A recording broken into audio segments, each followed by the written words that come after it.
బెల్లం అప్పాలండి. చేసేద్దామా? అన్నీ కూడా ఒక గిన్నెలోకి వేసుకోవాలండి. కొలతగా ఒకే కప్‌తోటి తీసుకోవాలి.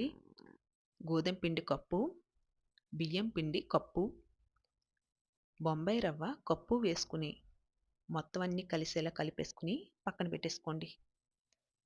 స్టవ్ మీద బాండీ పెట్టుకొని, అదే కప్పుతోటి తురిమిన బెల్లం 2 కప్పులు వేసుకొని, 3 కప్పుల వాటర్ కూడా వేసుకోండి. బెల్లం కరిగి ఒక పొంగొస్తే సరిపోద్దండి. పాకమేమీ రావక్కర్లేదు.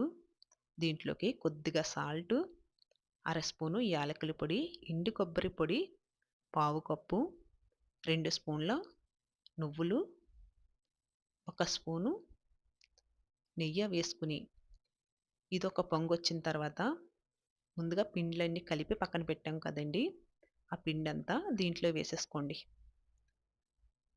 ఇలా మొత్తం అంతా కలిసేలా కలిపేసుకొని, స్టవ్ ఆఫ్ చేసుకొని పక్కన పెట్టేసుకొని, ఇది ఇలా ఉండవ్వాలండి. ఇది గోరువెచ్చగా ఉన్నప్పుడే ఒక స్పూను నెయ్యి వేసుకొని, పిండిని ఇలా సాఫ్ట్‌గా చేసేసుకొని పక్కన పెట్టుకోండి. డీప్ ఫ్రైకి సరిపడా స్టవ్ మీద ఆయిల్ పెట్టి వేడవనివ్వండి. కొంచెం కొంచెం పిండిని తీసుకొని, ఇలా బటర్ పేపర్ గానీ, లేదంటే అరిటాకు మీద గానీ, ఈ మందంలో ఒత్తుకుని, కాగుతున్న ఆయిల్‌లో ఒకదాని తర్వాత ఒకటి వేసుకుంటూ, రెండు వైపులా తిప్పుతూ, కలర్ మారే వరకు ఫ్రై చేసుకొని తీసుకుంటమేనండి.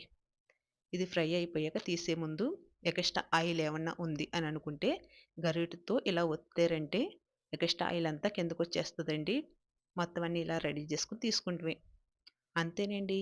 ఎంతో టేస్టీగా, సింపుల్‌గా తయారు చేసుకునే బెల్లం అప్పాలు రెడీ. ఈ వీడియో నచ్చితే గనక లైక్ చేసండి. ఇట్లు మీ గోదావరి అమ్మ ఛానల్‌ని సబ్స్క్రైబ్ చేసుకోండి.